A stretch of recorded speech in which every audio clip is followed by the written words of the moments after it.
Nós estamos no pavilhão do Rio Centro, na 18ª Bienal Internacional do Livro. Por aqui já passaram dezenas de milhares de pessoas, estudantes, famílias, professores, todos atrás de livros?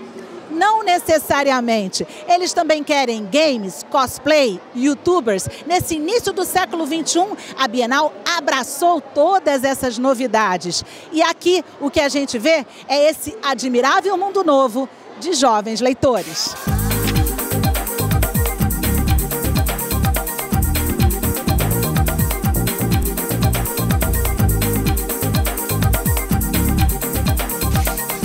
Elas circulam pelo universo geek dos quadrinhos, fazem pose no trono de Game of Thrones, passeiam pelos corredores à procura dos autores que tanto adoram.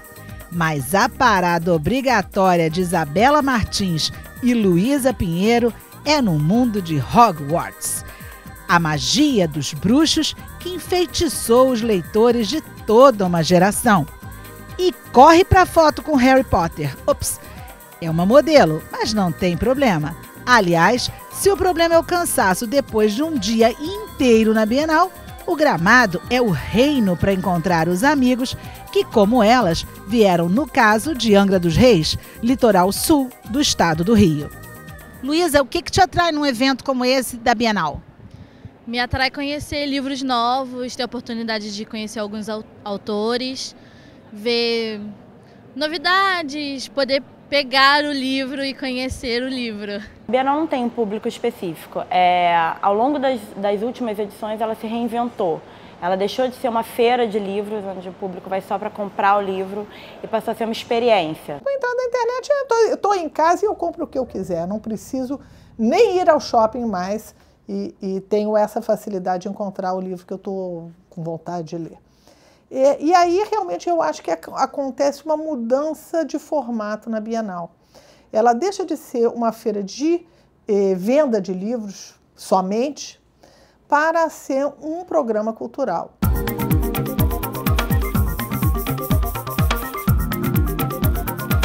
É bacana você capturar o leitor jovem, né? Mas não necessariamente ele vai ingressar nesse universo no livro em si. Ele pode começar jogando uma série de videogames que é muito famosa e pela natureza nerd ele vai, depois que zerar o jogo, perguntar: pô, mas esse jogo é baseado em quê? É uma obra de livros poloneses. Pô, poloneses? Deixa eu ver se é publicado no Brasil. Ah, é publicado. Então, as portas de entrada e saída realmente variam muito e é bacana você, enquanto produtor, saber utilizá-las. Eu acho que o grande concorrente do livro hoje não é o livro, ou de um editor, não é o livro do outro editor. Acho que o grande concorrente hoje são as outras plataformas que concorrem pelo bolso e pelo tempo do leitor. Então hoje, o concorrente é quem? O Netflix. Acho que o maior concorrente das editoras é o Netflix, né? Eu hoje vejo muito mais séries, muito mais TV e estou lendo menos por causa disso.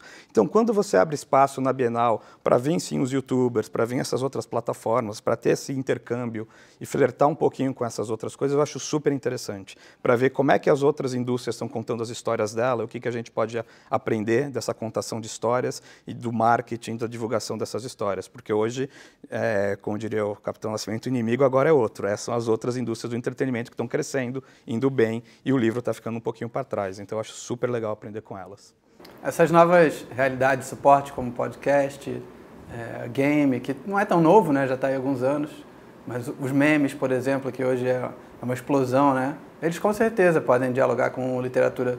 Os memes hoje, eles são poesia, assim, um bom meme, né? Eles têm um certo deslocamento e uma surpresa que te causam, que tem um efeito poético. Os livros são transcendentes, mas podemos amá-los do amor tátil. Pelo menos é o que dizem os versos de Caetano Veloso. Os livros atravessaram os séculos e hoje dividem espaço com novas formas de ler e narrar. É a nova tecnologia, chegando para modificar a leitura e a escrita, que estão sendo reinventadas. prefiro o papel, livro de papel. Digital, porque eu leio no tablet, é mais fácil. O digital eu acho que fica mais em conta pra gente comprar e é mais rápido da gente ler. Desde muito nova, a paixão por papel e passei para minhas filhas. Até hoje, a gente prefere de papel lá em casa. O livro digital no Brasil existe desde 2013. Então, enfim, leva tempo para você construir um acervo de livros. Ainda tem muitas editoras que não têm todo o seu catálogo no digital. Então é importante que as editoras também se mobilizem para ter um acervo maior de livros, porque aí você vai vender mais livros. E além disso, o público ainda precisa conhecer. Tem uma parte grande que não sabe que existe o livro digital e, enfim, isso é um trabalho, de novo, como tudo que liga-se à educação e à cultura no país, é um passo atrás do outro. Eu mesmo sou um leitor de digital. Eu tenho um Kindle porque ahora mismo que estoy de viaje, antes tenía que viajar con 3 libros en la maleta, ahora viajo con mi Kindle y tengo 500 libros. Puede ser en formato digital o puede ser en formato de papel. No, el formato no decide. Lo que decide es el contenido de lo que están leyendo. Acho que a maior transformação que a gente enxerga hoje no mercado editorial é a autopublicação. Quer dizer, no fim das contas, o que importa mesmo é a pessoa interessada em ler um livro numa ponta e a pessoa que está escrevendo na outra.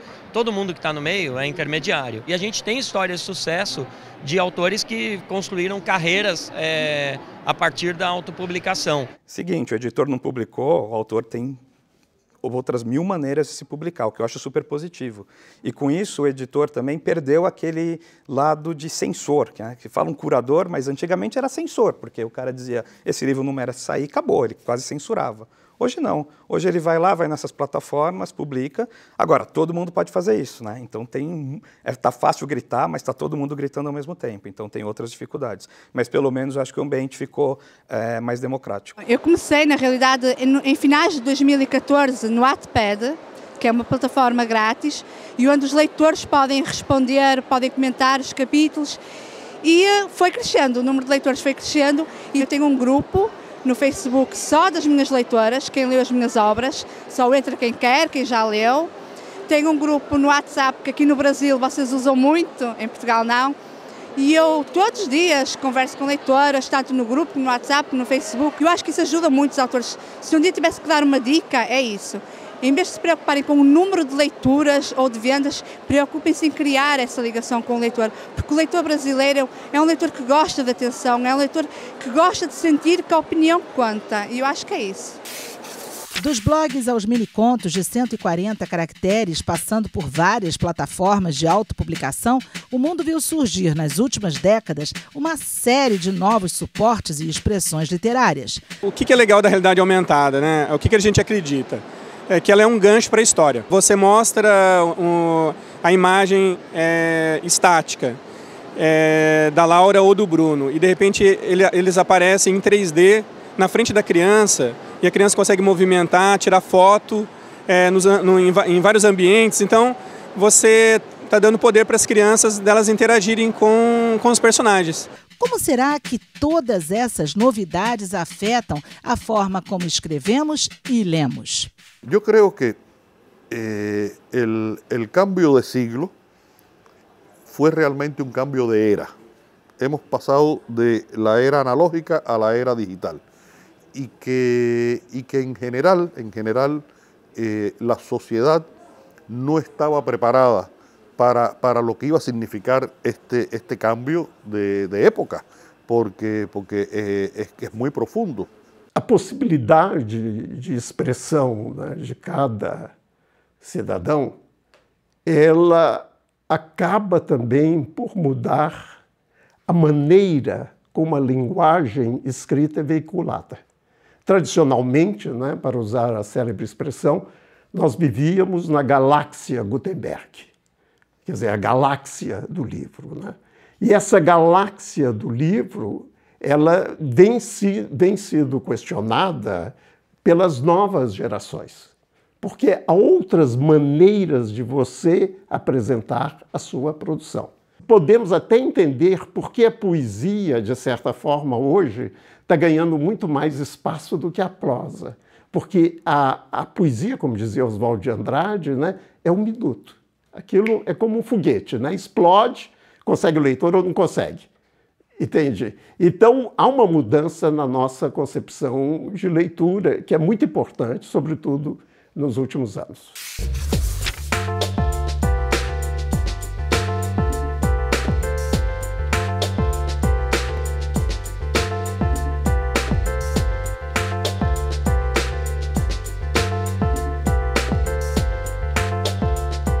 Os youtubers, por exemplo, grande sucesso hoje no mundo da internet, vieram para o mundo do livro e estão trazendo um oxigênio, tanto em termos de vendas, quanto em termos de captação de leitores.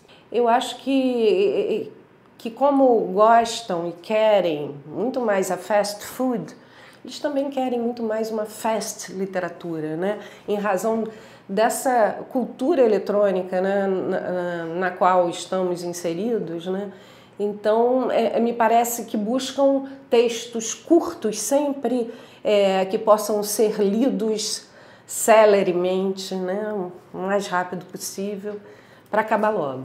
Pelo menos nesse momento de crise profunda da economia brasileira e do mercado editorial, só há lugar para aquele autor que já se projetou de tal maneira na internet que é visto pelo editor como um vendedor natural. Te decía ahorita que estuve recientemente en la Feria del Libro de Lima y me contaba la directora de la feria que había un día en que se iba a presentar un youtuber, una de estas personas que escribe en digital para jóvenes, una cosa que es medio mística, en fin. Y que ese día la habían llamado a su casa porque a las 4 de la mañana ya empezaba a haber filas frente a la feria para la presentación que iba a ser a las 6 de la tarde. ¿Hasta qué punto esos jóvenes que se aficionan a esa literatura van a pasar después a leer outra? Não lo sei. Quanto mais você se utilizar das mídias para promover a literatura, melhor. Eu não vejo hoje o Brasil lendo menos, como algumas pessoas tendem às vezes a seguir por um caminho assim, né? Pelo contrário, eu acho assim, às vezes a pessoa que não tem o costume de ler livros, ler prosa, né? Ela gosta, como eu falei, ela gosta de quadrinhos, então já é um viés, né? Eu me alfabetizei com a Turma da Mônica, eu só fui ler 20 Mil Léguas Submarinas depois. Ao longo das últimas décadas, os quadrinhos se consolidaram como entretenimento de massa, principalmente porque chegaram às salas de cinema em séries bilionárias. Mas o universo das HQs não se restringe apenas aos super-heróis. Hoje é um gênero que tem também múltiplas experiências narrativas. Os quadrinhos são os primeiros passos antes de chegar na literatura. Nenhuma literatura, atualmente, começa a partir dela própria. Começa nas primeiras leituras, do quadrinho, nos livros mais simples, nos livrinhos infantis. Em seguida, com o hábito de leitura, com o costume de ler, a gente chega na literatura, na alta literatura, no conhecimento e na independência. Eu acho que quadrinhos é uma linguagem própria, não é uma subcategoria da literatura, mas cada vez mais o que as pessoas têm descoberto e associam muito mais são essas histórias mais complexas dos quadrinhos que têm qualidades literárias. São tramas mais complexas, personagens mais interessantes, quadrinhos mais longos, narrativas longas. Isso tudo dá essa cara mais literária para uma história em quadrinho e o que, na nossa opinião, torna as histórias mais interessantes e mais legais.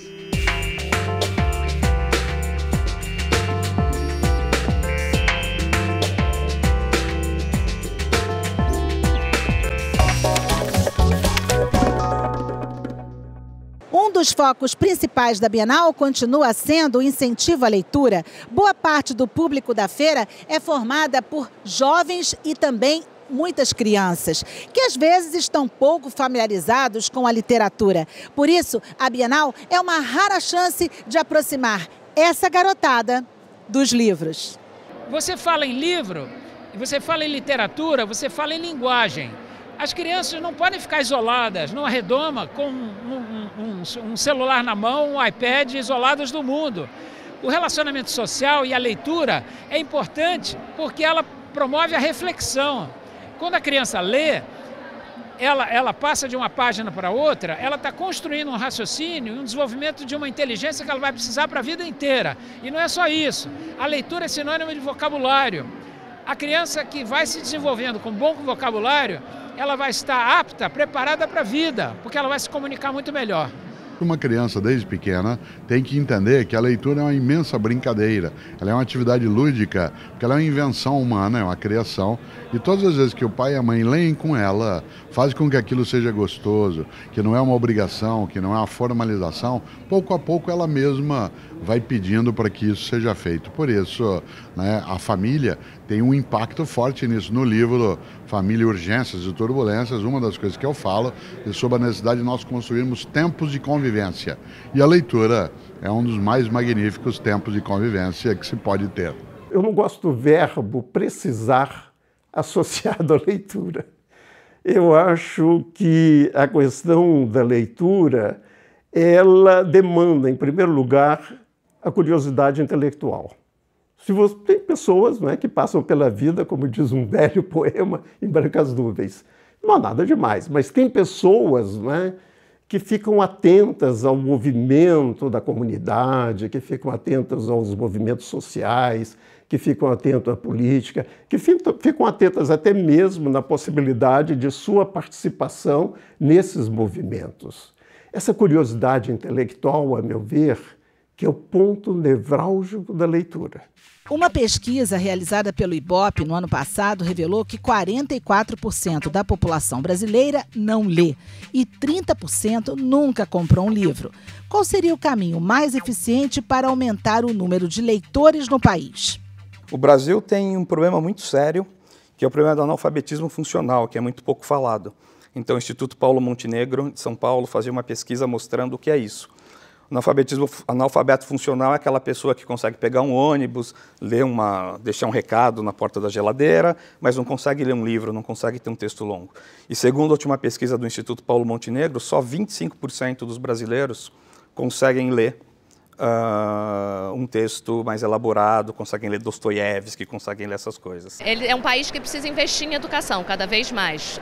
Se você olhar para trás, nos últimos 30 anos, nós tivemos realmente um aumento no número de leitores. Não é à toa que a Bienal está tão cheia de jovens e os livros, né, infantos juvenis representam tanto hoje em dia na venda das editoras. Mas, enfim, isso é um investimento contínuo e que precisa ser continuado, investimento na formação dos leitores, desde a idade tenra, né? Desde bem pequenos. Nós estamos no início ainda de uma trajetória que é longa, em que, de fato, nosso número de bibliotecas, de disponibilidade, de situações de emoção da leitura ainda é restrito, mas ela não será. Ela não será, isto é, nós estamos começando um movimento que vai permitir, né, que a gente cresça como outros povos cresceram na história. Nós estamos saindo, né, da UTI nessa área, estamos ainda na enfermaria. Quem sabe em 2 décadas a gente tem a alta da nossa iliteralidade. Alguns segmentos literários atraem um grande número de jovens leitores. Passados 20 anos do lançamento do primeiro livro da saga de Harry Potter, a gente vê que a literatura de fantasia aumentou no Brasil e também no mundo. Não é à toa que, por aqui, vários autores de literatura fantástica ganharam, inclusive, status de celebridades literárias. É um pouco mais complexo criar uma história de fantasia no Brasil, porque realmente a gente está acostumado com castelos na Europa, né, com Harry Potter, que eu amo de paixão. E é sempre mais difícil fazer um negócio novo, que a gente não está acostumado. Mas depois que a gente começa a pesquisar sobre o Brasil, e sobre a história do Brasil e sobre o folclore, a gente começa a ver a riqueza que existe. E aí fica mais fácil, porque é mais difícil de copiar. É mais difícil a gente copiar outras pessoas, porque tudo vira uma coisa nova e original. É só a gente pegar uma coisa da cultura que nunca foi falada, porque é pouco falado no Brasil, principalmente na fantasia, e é só pegar um aspecto desses e colocar e que vira original. Escrever literatura fantástica no Brasil, terror, né, tem o nosso tempero sim, mas as maiores referências, né, vieram de fora, né? A gente demorou para começar a construir a nossa cara dentro da fantasia. Mas eu percebo que muitos escritores, escritoras estão conquistando essa liberdade, né, de não ficar repetindo as fórmulas de fora e começando a se apropriar do que o Brasil tem de bom para emprestar para essa fantasia aí. Então, o que a gente vê hoje em eventos como a Bienal, quer dizer, essa aposta deles, é um reconhecimento dessa explosão de um caldeirão, digamos, das culturas X, Y e Z, né, que foi todo mundo consumindo aquele tipo de material enquanto era muito jovem, aí foram ocupando esses cargos de poder, ou situações econômicas em que eles queriam consumir aquilo que eles aprenderam que era bacana. Então, com certeza, é o nosso momento aí. Agora o nerd é pop, o geek é pop.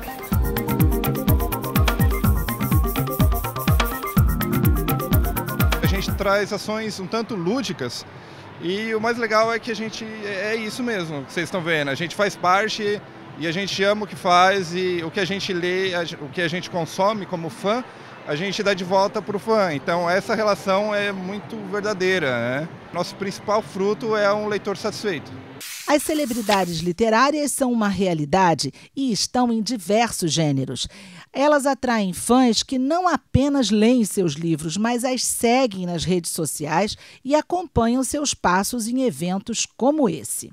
One of the biggest book fairs I've ever been to, and it's amazing. There's so many people, and the audiences are so enthusiastic. I don't think I've ever had a greeting quite like the one I had this afternoon. So it's fantastic. Inevitably, it was harder to write the second book than it was to do the first one because of some of the pressures. I try not to think about it too much. I try to just focus on the story at hand and the characters that I'm writing about, and try not to think about anything else. But yeah, of course, it means that I'm very nervous and anxious when it comes to publication. En América Latina he conquistado realmente un público lector notable. El fenómeno que ha ocurrido aquí en Brasil a partir de la publicación del hombre que amaba a los perros no deja de asombrarme.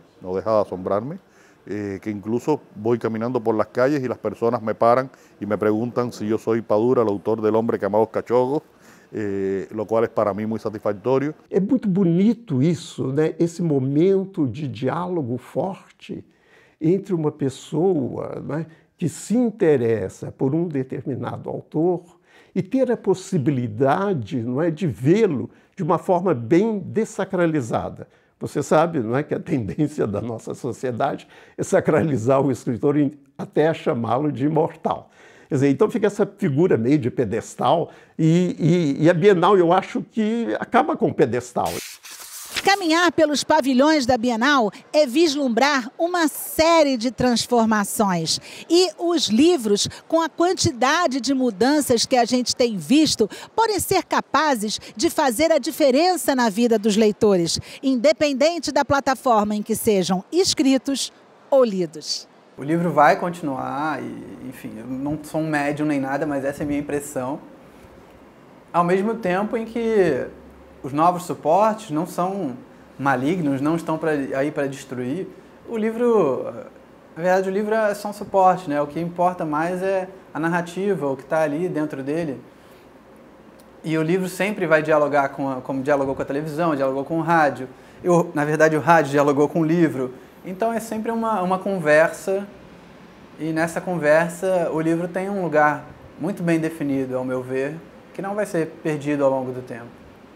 Últimamente yo voy al dentista, voy al médico, voy a los lugares y solamente mi mujer y yo estamos leyendo. No veo a la gente leyendo, los veo mirando el celular, pero no es que estén leyendo en el celular, están perdiendo el tiempo de su vida en función de cualquier tontería. Y eso me da mucha pena, no solo con esos posibles lectores cubanos, sino en general en el mundo. Creo que no todos tenemos que ser lectores profesionales, pero creo que todos deberíamos saber la importancia que tiene para nuestro crecimiento espiritual el hecho de leer. Com isso, a gente resolve qualquer crise e qualquer problema que haja no futuro. Pessoal lendo, se preparando para o futuro, acompanhando ou com esperança no futuro, não tem crise que aguente. O livro é o lugar da paixão. É um companheiro extraordinário, o livro. Aqui está um momento em que você vai refletir, em que você vai pensar, em que você, ao mesmo tempo, vai deixar a sua imaginação trabalhar da maneira mais louca e anárquica possível.